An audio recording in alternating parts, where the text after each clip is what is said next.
Border security force हुम्हामा में आज नए भर्तीशुदा कांस्टेबलों की पासिंग आउट परेड मुनक्किद हुई। ये पासिंग आउट परेड मुल्क के मुख्तलिफ हिस्सों से ताल्लुक़ रखने वाले 167 जवानों के लिए अमल में लाई गई। तकरीब के दौरान Solomon Yash Kumar IGSTC Kashmir BSF मेहमान खुसूसी थे। इस मौके पर उनका इस्तकबाल योगेंद्र अग्रवाल कमांडेंट STC कश्मीर ने किया। तकरीब के दौरान मेहमान खुसूसी ने BSF के भर्तीशुदा कांस्टेबलों की परेड का मुआयना किया। इस मौके पर खिताब करते हुए IGSTC कश्मीर का कहना था कि BSF दिफा की पहली लाइन होने के नाते अपने क़याम से ही न सिर्फ हमारी सरहदों की मौसर हिफाजत करती आई है, बल्कि इसने गैर मुल्की हिमायत याफ्ता दहशतगर्दी और अंदरूनी मिलिटेंसी से लड़ने में भी बेमिसाल बहादुरी और पुख्ता अज़्म के साथ अहम किरदार अदा किया है।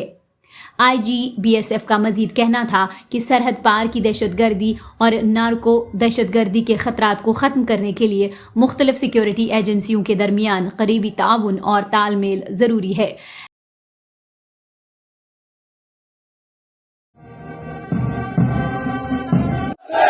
ईमानदारी और सच्चे मन से मैं भारत के राष्ट्रपति जिन्हें मेरे ऊपर नियुक्त किया जाएगा सभी आज्ञाओं को मानूंगा और उनका करना पड़े।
ये आज का एक बहुत ही हमारे लिए एक मोमेंटस ओकेजन होता है, जो शपथ समारोह है।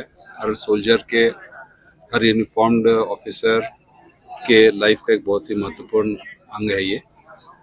आज हमारा जो बैच नंबर 44 था, जो हमारे कांस्टेबल ट्रेडमैन है, उनका आज पासिंग आउट परेड हुआ है। इसके बाद ये पूर्ण रूपेण पूरी ट्रेनिंग पूरी करके ये फील्ड में अब इनकी पोस्टिंग के लायक ये हो गए हैं और 44 वीक का इनका ट्रेनिंग रहा है।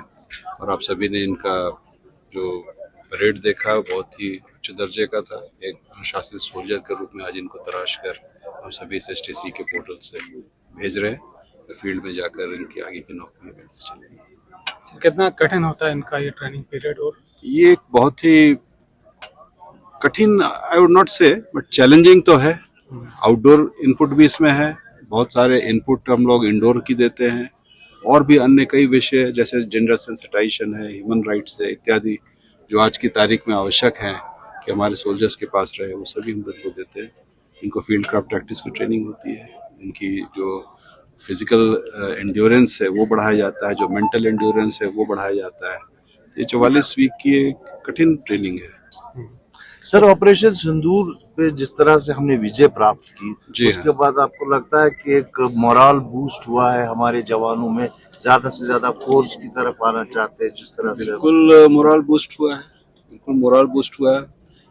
आपने अभी कमांडेंट साहब के एड्रेस में भी सुना होगा कि यहाँ तक कि जो हमारे 9 आरक्षक थे वो भी बिल्कुल एक स्टैंड बाई के रूप में तैयार थे कि यदि आवश्यकता होती तो उसके के लिए भी उनको एक विशेष रूप से उनकी अलग से 2 वीक का हमने तुरंत में एक मॉड्यूल तैयार करके इनको ट्रेन किया। And they were all ready for any eventuality. कोई भी ज़रूरत पड़ती है, अगर देश की कहीं पुकार आती तो उसके लिए सभी तैयार थे। तो इनका नेचुरली मोरल बहुत ही हाई है। और जब हम मेंटल एंड्योरेंस की बात करते तो ये वही है कि हर कठिन परिस्थितियों में भी जो जीवन पर्यटन कर्तव्य का जो हमारा नारा है BSF का, उसके लिए इनको आज की तारीख में तैयार कर दिया गया और ये देश की सेवा के लिए समर्पित है। सर, ड्यूरिंग ट्रेनिंग भी ये ऑपरेशन सिंदूर के लिए तैयार थे? जी हाँ, बिल्कुल। इनको अलग से हमने स्टैंड बाय के रूप में रखा था, नॉट कि इनको फर्स्ट राउंड में कोई जाएगा, बट अगर कभी जरूरत पड़े किसी भी क्षण किसी भी चीज की इवेंचुअलिटी के लिए, तो हम लोगों ने उसके लिए बिल्कुल तैयार कर रखा। थैंक यू ऑपरेशन सिंदूर के बाद जो लॉन्चिंग पैड इसकी वहाँ पे उस पर मैं ज्यादा आपको कोई कमेंट नहीं करूंगा, because I was not the operational commander.